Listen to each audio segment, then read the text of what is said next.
It doesn't snow in Vienna. People think it does. They picture Schönbrunn Palace under a white sky, Christmas markets with frosted lanterns, a city that wears winter like a costume designed for it. But the real Vienna winter is gray and wet and heavy. The moisture comes up from the Danube, catches in the basin formed by the Alps and the Carpathians, and has nowhere to go. It settles into the stone of the buildings. It settles into the bones of the people. And if you are carrying something through that winter, something invisible, something you cannot name out loud, something that lives only in the space between what you know and what you can say, that moisture finds it, presses down on it, makes it heavier. Every morning you wake up, still carrying it. December 1987. I was carrying something. His name was Victor Hale. Stop. Before I tell you what I found out about Victor Hale, I need to ask you something. Is there anyone listening right now who knows something about someone that that person doesn't know you know? You see them every day. You talk to them. They look you in the eye, and you look back, and the surface of the interaction is entirely normal, entirely intact, but underneath it, you are carrying this thing, this piece of information, this weight, and you can't put it down because putting it down would break something else entirely. Who carries the heavier load, the one who knows the secret, or the one who doesn't know the secret exists? Vienna, in the winter of 1987, taught me the answer, not gently, not abstractly. The way the city teaches everything, by making you live inside the question until the question stops being theoretical. I arrived in Vienna in November of 1986. The cover was a liaison role, diplomatic enough to explain my presence at the kind of events where I needed to be present, ambiguous enough to explain the meetings that didn't appear on any official schedule. By this point, I had been in operational work for 2 years. West Berlin had given me my first face, the moment the translation problem stopped being abstract and became a human being whose behavior I was assessing, whose changed patterns I was filing, whose consequences I was beginning to observe in real time. Vienna was something else. Vienna was the world's most useful city for intelligence work precisely because it had decided, constitutionally, officially, as a matter of national identity, not to choose sides. The Austrian State Treaty of 1955, permanent neutrality, enshrined. The Soviets pulled their occupation forces out. Austria promised it would never join NATO. What looked like a political calculation became, over the following 3 decades, something closer to a civic religion. Austrians didn't choose East or West. They chose Vienna, and Vienna chose to be the place where East and West could meet without either side having to admit it in any official forum. The KGB was here. The CIA was here. MI6, BND, the Israeli Mossad, all of them. 7,000 spies operating in a city of fewer than 2 million people. According to a former head of Austrian intelligence, who said it with the specific pride of a man describing his city's most unusual tourist attraction, they sat in the same coffee houses. They watched the same operas. They drank the same Gruner Veltliner. And espionage against non-Austrian targets wasn't even technically illegal here, which meant the whole city operated with a specific quality of relaxed menace that Berlin, for all its drama, never quite achieved. Berlin had the wall.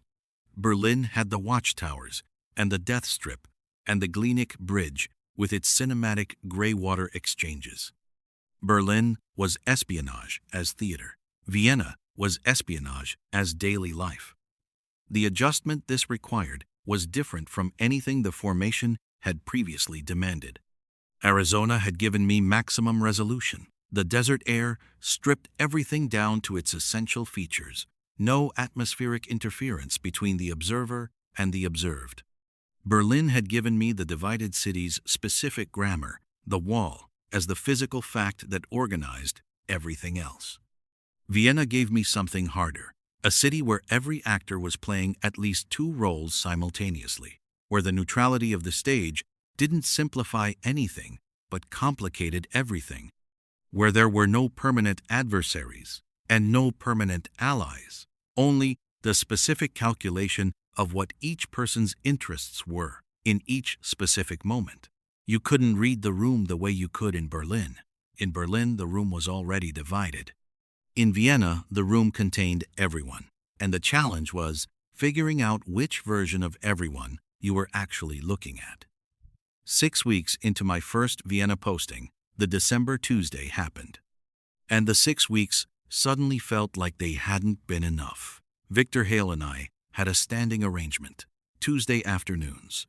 A coffee house near the Ring, the Café Landmann, which had been on the Ringstrasse since 1873 and had served every variety of Vienna's complicated human population since then without appearing to notice any of them: politicians, intellectuals, refugees, and in the specific period I am describing the particular species of professionally anonymous person that Vienna's operational environment generated in larger numbers than any other city in Europe. The Landmann had absorbed so much human complexity over so many decades that it had achieved genuine indifference to its current occupants. That indifference was not performed. You cannot perform a century of absorption. The arrangement had a social surface: 2 colleagues, coffee, the ordinary professional maintenance of a working relationship. Victor and I had overlapped in West Berlin for 8 months before his reassignment to Vienna, and the Tuesday arrangement was the continuation of a professional relationship that had been, in Berlin, useful in the specific way that a well-calibrated instrument is useful. You trust its readings because you have verified them repeatedly, and they have been accurate, and the trust is built on the accuracy, not on anything more personal than that. Victor was contained in the same way I was contained. We had recognized this in each other in Berlin, and neither of us had attempted to change it. What I had registered about Victor in Berlin, filed, stored, classified under useful for later, was something subtle, not dramatic, not the kind of thing you could take to anyone with fewer than a decade of behavioral baseline work behind them and expect them to see. A specific quality of attention that was, occasionally and in certain contexts, slightly misaligned, not wrong, not absent, slightly off from the established baseline in a way that organized itself over 11 months of observation into a pattern. The questions he asked were always professionally appropriate in their content. The sequencing was occasionally not. The stillness he maintained in certain conversations was slightly more maintained than his natural operational stillness, which was itself considerable, the containment being visible, just barely, as an active effort rather than a natural state. File. Monitor. Insufficient evidence to escalate. Continue. That had been the verdict through all of 1,985 and 1,986. And it was the correct verdict. The threshold for acting on a behavioral deviation observed in a colleague is, and should be, significantly higher than the threshold for acting on a behavioral deviation observed in a target. Victor Hale was an American CIA case officer with 13 years of institutional standing.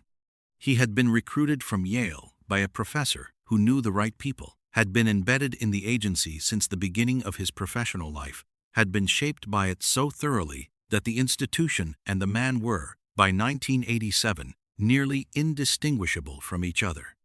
He was efficient and reliable and professionally competent in every respect that could be formally assessed.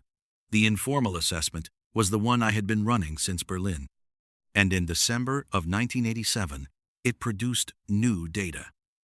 He arrived 4 minutes late on the second Tuesday of December. 4 minutes was within his normal variation. Victor was not a punctual man, which was itself a registration, because punctuality in operational environments is a discipline, and disciplines are chosen, and the choice to maintain or not maintain them tells you something specific about the person making it. I had been at the table for 11 minutes because I always arrived early enough to observe the room's composition before the conversation began. The Landmann's afternoon clientele had its own rhythms, its own regularities. I had been mapping them since my arrival in Vienna, because in an environment where everyone is playing at least two roles, the map of who sits where, at what time, and for how long is not trivial information. Victor came through the door, and something was different, not dramatic, not visible to anyone in the room who hadn't established a precise behavioral baseline for him over 2.5 years of close observation. The scan he conducted on entry was slightly more effortful than his baseline scan. The containment he maintained as he crossed the room was slightly more actively maintained, visible, just barely, as maintenance rather than natural state. These are the kinds of things that most people, even most intelligence professionals, would classify as noise, random variation. The result of a bad night's sleep, a difficult morning, the accumulated minor friction of a December in Vienna when the gray moisture presses down on everything. I didn't classify it as noise. I registered it, assigned it the appropriate probability weight, and said nothing. The coffee arrived. Victor ordered his melange. He always ordered the melange, and we talked about the normal subjects of our Tuesday conversations: the operational environment, the OSCE situation, the ongoing question of what Gorbachev's glasnost actually meant for the intelligence picture, which was a question that everyone in Vienna was asking in December 1987 with varying degrees of sophistication and anxiety. And then Victor said something that was not within the normal range of our Tuesday conversations. He said he had heard I'd been in contact recently with a source. He named the source, accurately, specifically, with the particular kind of casual precision that is the tell of someone who knows exactly what they are naming and is choosing the casual framing deliberately. The source was not known within Victor's operational circle. Was not someone whose existence should have reached Victor's operational circle through any channel that I could identify. The gap between where that information should have been and where Victor had just demonstrated it was that gap had exactly one category of explanation, and the category was not innocent. I told him I didn't know what he was referring to. Victor said he must have been thinking of someone else. The conversation continued for 22 more minutes. I drank the coffee. Victor drank the melange. The waiter brought the water glass alongside, as Viennese tradition required. The marble table was the same marble table it had been for 114 years, indifferent to everything occurring on its surface. Nothing in the room acknowledged what had just happened. What had just happened? Victor Hale had demonstrated knowledge he should not have had, in a way that was deniable as misremembering or confusion, about something specific enough that misremembering or confusion was not a credible explanation to anyone trained to assess the credibility of explanations. I walked back from the Landmann through the gray December afternoon. The Ringstrasse Baroque facades were doing the thing they do in Vienna at 4:17 inches the afternoon in winter, the natural light leaving and the artificial light not yet arrived. A 20-minute window in which the imperial stone holds a color that belongs to no other time of day. A specific warmth that the failing light pulls from the limestone before the electric illumination eliminates it entirely. It's the kind of thing you have to be in the right place at the right time to see. The interval doesn't adjust itself to your schedule. I saw it. I registered it, received, filed, noted. The stone's color at 4:17 on the second Tuesday of December, 1987 inches Vienna. I registered it alongside everything else I was processing, because that is what the formation produces. A person who can observe the specific color of imperial limestone in a 20-minute atmospheric window and simultaneously assess the operational implications of a colleague's demonstrated knowledge of a classified source, and not have either of those processes contaminate the other. The walk to the Josefstadt apartment took 14 minutes. I made coffee when I arrived. I sat at the table. I ran the assessment properly, without shortcuts, the way Maddox had taught and Arlington Hall had trained and West Berlin had tested. The probability that Victor's knowledge had an innocent explanation was low, very low, low enough that the machinery of professional judgment, which I had been maintaining carefully since Berlin on precisely this question, returned a different verdict than it had returned before. This was no longer a monitor situation. Here is what I need you to understand about the specific weight of that verdict. Not the operational weight. The operational response was clear, and I executed it. I filed the December assessment through the appropriate channels, through pathways that had no overlap with Victor Hale's operational visibility, and I continued the Tuesday conversations at the Café Landmann. The next Tuesday, the Tuesday after that, 4 months of Tuesdays, while the institutional machinery processed what I had filed and the interval produced its clarifying data, the weight I am describing is different from the operational weight. It is the weight of the question that sits underneath the operational question. Victor Hale had trusted me with his proximity. Not in the deep personal sense we were not friends, had never attempted to be, had recognized in each other the same preference for the professional register, and had maintained it consistently. But proximity is its own form of trust, showing up, being in the same room, ordering the melange, talking about Gorbachev's glasnost, operating within a relationship whose surface was intact because neither of us had chosen to violate it. That surface was a form of trust, even if neither of us would have named it that. And I was now carrying information about him that he did not know I had. I was carrying it across the marble table at the Landmann. I was carrying it into the conversations about the OSCE and the operational environment and the question of what was happening in Moscow. I was performing the same surface that had always existed while underneath it. The calculation ran continuously. What does this mean? How reliable is the observation? What does acting on it cost? What does not acting on it cost? What does the assessment produce if it's correct? What does it produce if it's wrong? Victor was not carrying any of this. As far as I could determine, across 4 months of subsequent Tuesday observations, Victor was in the Café Landmann drinking the melange with the same quality of presence he always brought to it. Either because he did not know that I knew, did not know that the December conversation had produced what it produced in me, or because he was carrying it with a composure I could not detect, which was itself a data point, because that level of composure would be consistent with the profile the December assessment was building. The person who doesn't know carries nothing. The person who knows carries everything. That is the answer to the question I asked at the beginning of this episode.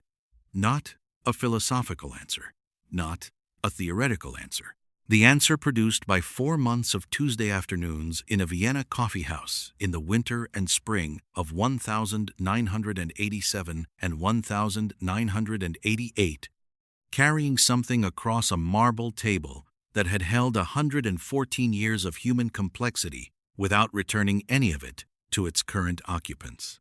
Let me tell you something about Victor Hale that the operational picture doesn't capture. He was good, genuinely good, not in the way that people are called good when what is meant is technically competent. Victor was technically competent, certainly.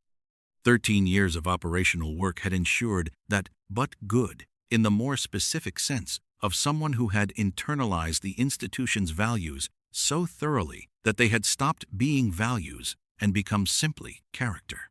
He believed in the work the way that people believe in things they have never seriously examined, because examination was never necessary. The belief and the work and the self had fused early and completely, and the resulting person was efficient and reliable and, within the parameters of what he believed the work required, entirely trustworthy, which was precisely what made December so difficult.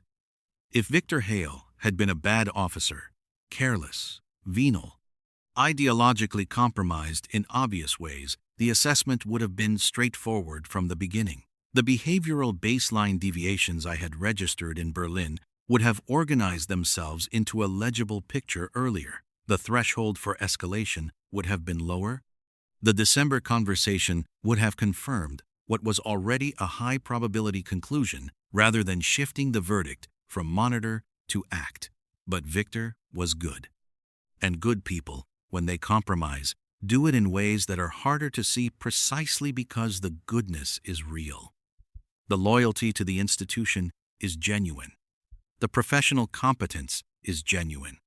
The warmth, and Victor had warmth. Not the performed warmth of someone working a relationship, but something more like the authentic warmth of a man who had organized his life around a set of values he believed in was genuine. The thing that was not what it appeared was visible only in the specific misalignment of certain conversational sequences, in the slightly effortful quality of certain entries into certain rooms, in the impossible specificity of a name produced in a Tuesday coffeehouse in December. Genuine goodness and genuine compromise can coexist in a person. This is not a comfortable thing to know. It becomes significantly less comfortable when you are the person who has to process the coexistence across a marble table every Tuesday afternoon for 4 months. The 4 months clarified.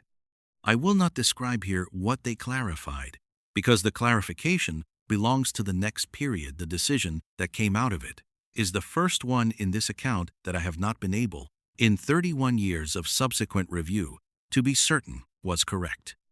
That story deserves its own episode, its own context, the proper framework that makes the specific detail legible rather than simply dramatic. What I will say is this. The clarification confirmed the December assessment's direction. The probability calculations that had returned a verdict of act were confirmed as correct. The institutional processes that I had initiated through appropriate channels in December arrived at their own conclusions through their own pathways. And those conclusions aligned with mine, and none of that made the weight any lighter. Here is what I mean when I say weight. The operational weight is manageable. The operational weight has a professional vocabulary, a chain of custody, a set of procedures designed specifically to distribute it across institutions in ways that make individual carrying possible. You file the assessment, you continue the observation, you execute the institutional response when the institutional response becomes available. The weight is real, but it moves through the professional framework, and the professional framework is built to bear it. The weight below the professional framework is different. It doesn't move through any channel. It has no institutional vocabulary. It sits in the space between what you know about a person and what you owe them. In the specific register that is not professional and not personal, but something between the two that intelligence work produces in everyone who does it long enough. The register that Falls Church November evenings had indicated what it costs to know things about people, to continue knowing them, to sit across a marble table from them drinking coffee, while the knowing accumulates and the Tuesday routine continues, and the gap between the surface and the interior becomes structural. I had carried weight before December. 1987. The Petrov assessment in Berlin. The divided source in October 1985, who chose the direction I hadn't assessed. Every face the translation problem had acquired since the coffee shop contact in August 1984. Each one had added something to the carrying. Each one had made the thing I was carrying more structural, less a load I carried and more an architecture I inhabited. But Victor Hale was different from those in one specific way. Victor Hale was on my side, or was supposed to be on my side, and carrying information about a person who is supposed to be on your side, information that may end their career and implicate 13 years of operations and cost assets. Their safety is different from carrying information about a source who chose the wrong direction, or a Soviet officer whose behavioral baseline shifted. The different is not ethical. The professional ethics are clear, and I executed them without deviation. The different is in the register below the professional ethics, in the part that doesn't have a doctrine manual. Maddox never addressed this directly. The formation wasn't designed to. What the formation produces is a person who can carry what needs to be carried and function within what needs to be functioned within. The resolution of what sits underneath the carrying the older question, the one that doesn't appear in any operational vocabulary I have encountered in 31 years, that is not the formation's territory. Vienna doesn't resolve it either. Vienna holds everything. The way the basin holds the moisture, the way the stone holds the 417 color for 20 minutes before the artificial lights eliminate it, the way the Café Landmann holds its century of human complexity and returns none of it to current occupants, except the coffee and the water glass alongside. I sat at that table for 4 months. I drank the coffee. I listened to Victor talk about Gorbachev and the OSCE and the operational environment. I filed the assessments. I waited for the clarification. I carried what I was carrying. Victor Hale drank the melange. As far as I could determine, he carried nothing of what I carried. That is the answer. The person who knows carries more. This is not a consolation. It is simply what is true. What I can tell you from 31 years of carrying operational weight and whatever additional weight accrues in a life organized almost entirely around the professional is that the carrying does not destroy you. This is important to say clearly because the easy narrative about intelligence work is that it hollows you out, that the accumulation of secrets and assessments and faces and decisions leaves nothing intact on the inside. That is not what happens, or at least that is not what happened to me. What happens is different. Maddox told me in a Thursday session in 1981, and Vienna in December 1987 confirmed it. The things you carry long enough stop being things you carry and start being things you are. The distinction matters.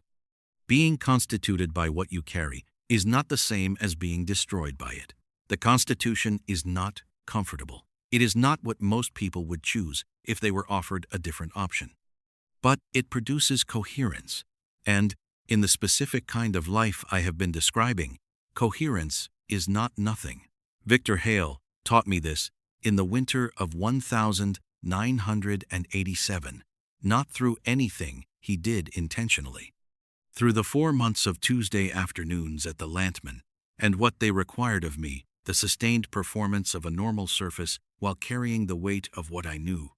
The continued functioning of the professional relationship while the institutional machinery processed the December assessment, the watching and waiting and filing, while the gray Vienna moisture pressed down on everything and the Baroque stone held its 417 color for exactly 20 minutes each afternoon before the artificial lights came on and the back interval was over. The stone doesn't know it holds the color. The Landmann doesn't know what happens at its tables.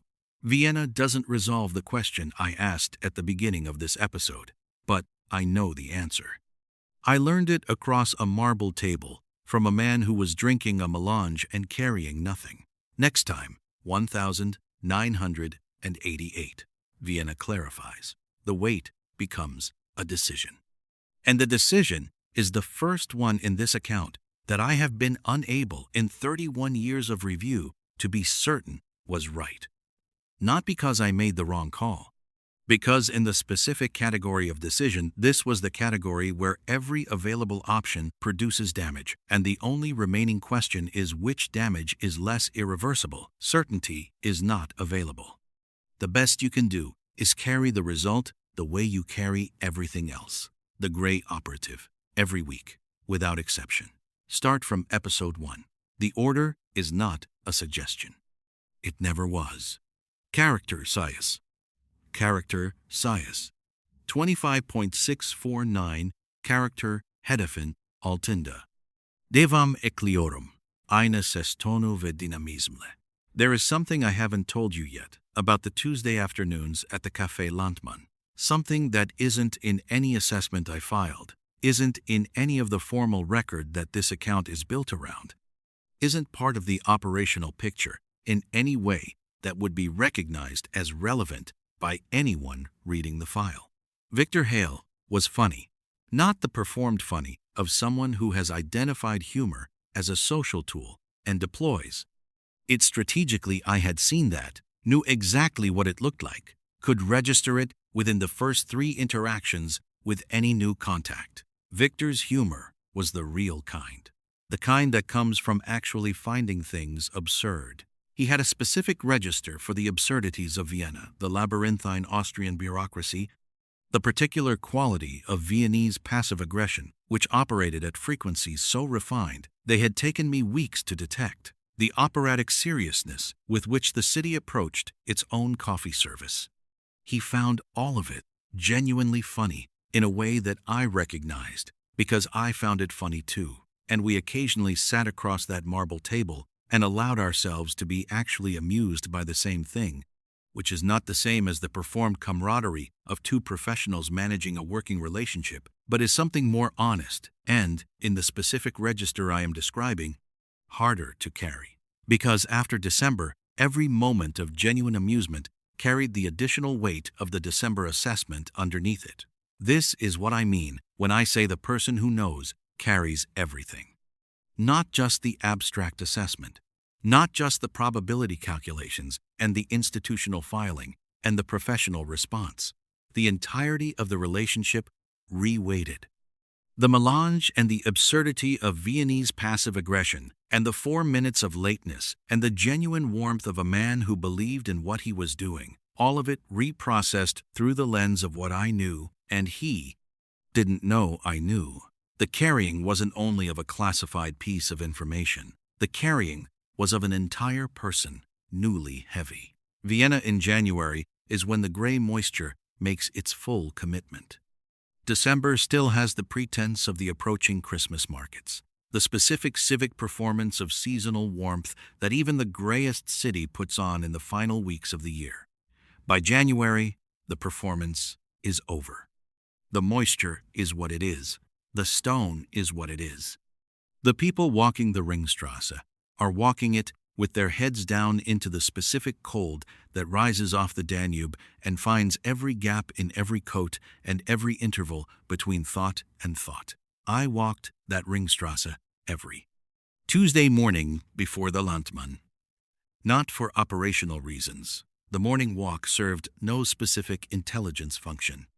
I walked it because the formation had given me a specific relationship to movement as a processing mechanism. Pittsburgh's River Road, Fort Huachuca's desert pre-dawn, the Falls Church commute. Every environment had provided its own version of the moving recalibration, the physical motion as the frame within which the processing could continue without the processing itself becoming visible as such. The Ringstrasse in January 1988 gave me this: the cold, the stone, the facades of the Habsburg buildings doing nothing except being what they had always been, which was enormous and indifferent, and built for a world that no longer existed at the scale that had required them. The Austro-Hungarian Empire, at its peak, had contained 50 million people. The Austria of January 1988 contained 7.5 million. The buildings had not shrunk. They occupied the same positions on the same streets and contained the same volumes of air and stone as they had when the empire needed them. They had simply found themselves in the position of being too large for the use they were now being put to, and had settled into this position with the specific equanimity of things that are not capable of alternatives. There is something instructive in this. I thought about it on the Tuesday morning walks in January and February and March of 1988. The formation had built something in me that was, by December 1987, larger than any single situation it was being applied to. The carrying capacity that Maddox had pointed at and the formation had produced, that capacity was not scaled to any particular weight. It was structural. It didn't expand or contract based on the size of what was being carried. It was simply what it was. which was what years of deliberate construction had made it. The Victor Hale weight was the largest single weight I had carried to that point, larger than Petrov, larger than the divided source in October 1985, larger than Nicholson's death in the spring of the previous year, which had produced its own specific recalibration. Victor Hale was larger because the combination of his genuine quality and the December assessment required holding two genuinely incompatible things simultaneously, the real person and the institutional threat, without collapsing either into the other or resolving the incompatibility prematurely. The formation was large enough. That is what the Ringstrasse walks confirmed in January and February and March, before the April clarification arrived and the weight shifted from carrying to deciding. The clarification came on a Thursday. I remember this specifically because the Thursday quality of it connected, involuntarily and immediately, to every Thursday session with Maddox at West Point, the specific institutional weight that the day of the week had accumulated over 2 years of formation.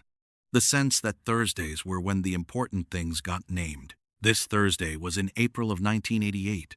The Vienna moisture had shifted from winter to spring. Not dramatically. Vienna's spring arrives gradually and without announcement, the gray moisture warming by degrees, the light changing in ways that are almost imperceptible until several weeks have passed and you realize the Ringstrasse facades are suddenly being illuminated from a different angle than they were in February. I cannot describe the specific content of the April clarification. The operational details remain restricted, and in any case, this is not the episode where the clarification belongs. The next episode will carry it with the context it requires. What I can tell you is that the clarification was complete. The probability assessment I had filed in December, which had returned a verdict of act, was confirmed across every dimension that the 4 months of institutional process had been examining. The December Tuesday conversation had not been noise. The behavioral deviations I had registered in West Berlin had not been misreadings. The pattern was what the pattern was. Victor Hale was not entirely what he had represented himself as being. I had known this with high probability since December. The April clarification converted the high probability into institutional certainty, and institutional certainty, in the world I have been describing, initiates a different set of processes than high probability does. The monitor situation becomes an act situation. The act situation sets in motion things that cannot be reversed. I won't describe what those things were, not yet. How?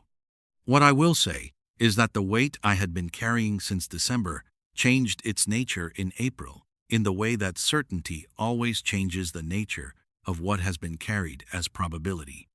Probability carries the possibility of being wrong.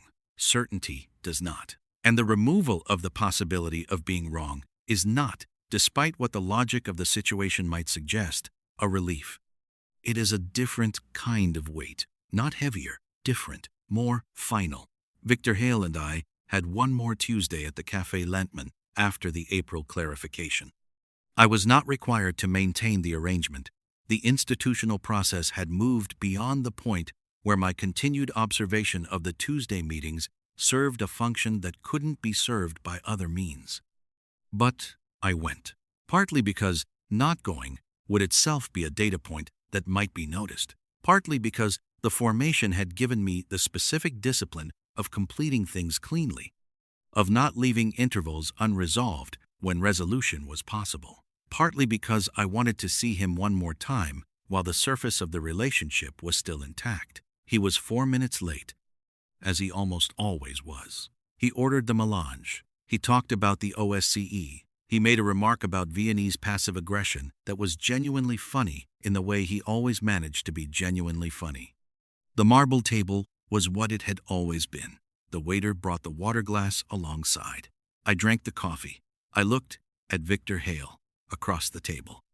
I carried what I was carrying, which at that point included the April clarification and everything it had set in motion, and the knowledge that this was the last Tuesday in its current form. He sat across from me in the specific quality of not knowing, which I had learned across the previous 4 months was not the lightness I had initially assessed it as. Not knowing that I knew was not the same as not knowing that anything was wrong. Victor was a good officer. Good officers develop the capacity for a particular kind of ambient awareness, not the specific targeted awareness of an identified threat, but the broader atmospheric awareness of a professional who has been in operational environments long enough to develop a physical sense of when the landscape has shifted. He knew something had shifted. I am certain of this now. Looking back across 31 years, he didn't know what I knew. He didn't know what the institutional process had concluded. But the ambient awareness that his 13 years had developed was registering something in that last Tuesday that it had not been registering in the previous Tuesdays since December. And I watched him manage it. The containment slightly more effortful than his baseline. The scan at entry slightly more careful. The quality of presence across the table carrying just barely more maintenance than natural state. We were both carrying something now. His was smaller and less defined ambient awareness rather than specific knowledge. Mine was the full weight of certainty and what certainty had set in motion. The melange arrived. Victor drank it. The coffee arrived. I drank it. Neither of us said anything that could not have been said in any of the previous Tuesdays. The gray operative exists to document 31 years of work in sequence. I have committed to telling it in order, without editorial selection, without omitting the things that are difficult in favor of the things that are legible. That commitment is why I cannot tell you yet what happened with Victor Hale after the April clarification.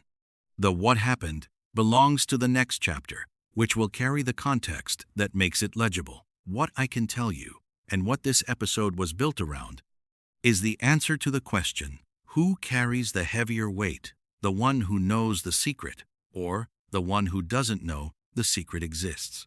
The answer is not comfortable, but it is precise. The person who knows carries everything the other person doesn't carry, plus everything the other person does carry, plus the additional weight of the performance required to maintain the surface under which the knowing lives. The person who doesn't know carries only their own weight. Their Tuesday coffee is simply a Tuesday coffee. The marble table is simply a marble table. The melange is what it is. The person who knows the coffee is carrying something. The marble table is carrying something. The melange across from you is carrying something. Everything in the room is weighted by what you know and the other person doesn't. This is not a complaint. I am not offering this as an account of suffering. The carrying is what the work is. The formation prepared me for it and I was capable of it, and the carrying did not destroy me. It constituted me.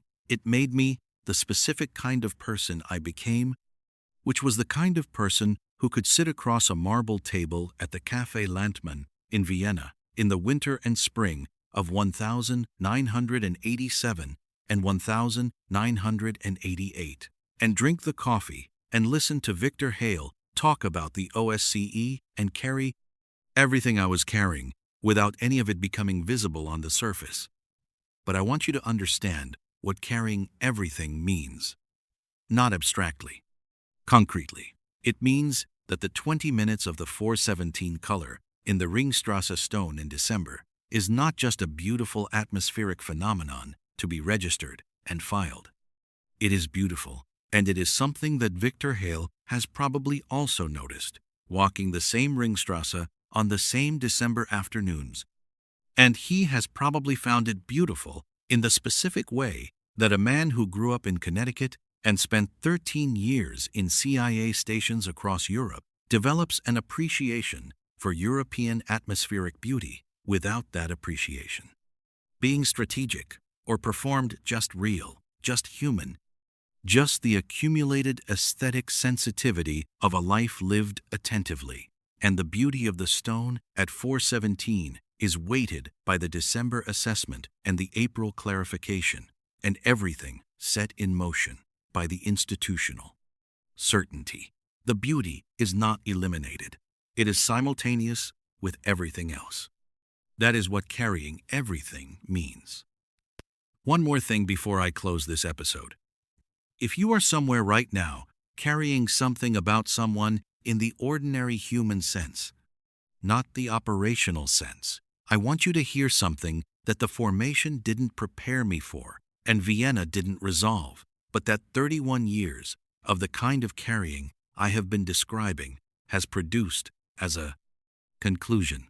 The weight does not get lighter. That is the honest answer. You don't metabolize it. You don't forget it. The carrying becomes structural, and structural things do not lighten. They become load-bearing. What you carry long enough becomes what holds you up. This sounds like it should be terrible. It is not terrible. It is simply the truth of what happens when you live long enough with knowledge about people. The knowledge becomes part of the architecture. And architecture, even weight-bearing architecture, even the kind that was added without your consent and carried without relief architecture holds. It holds you up the way it holds everything else. Victor Hale taught me this, not intentionally, not with any of the professional skill I spent 4 months observing across a marble table. He taught me by being a person worth knowing in the specific, complicated, genuinely warm, and genuinely compromised way that some people are worth knowing, and by being someone I had to carry knowledge about across that marble table for 4 months, and by drinking the melange with the same quality of presence on the last Tuesday as he had brought to every previous Tuesday. The carrying didn't break the marble table. The Café Landmann is still there. On the Ringstrasse, 150 years old now, and counting. The marble tables are the same marble tables. The waiter still brings the water glass alongside the coffee, as Viennese tradition requires. The stone still holds its color at 4:17 for exactly 20 minutes every December afternoon before the artificial lights eliminate it. And I still carry what I carried across those tables. In the winter of 1987, not as a burden, as architecture. Next time, Vienna, 1988, the clarification becomes a decision. The decision is the first one in 31 years of subsequent review that I cannot confirm was right. Not because it was wrong, because it was the kind of decision that correct and wrong don't apply to cleanly, the kind where every available option produces damage, and the only question is which damage is less permanent. That question deserves its own episode, its own air, its own careful account. The Gray Operative, every week without exception. Start from episode 1. The order is not a suggestion. It never was.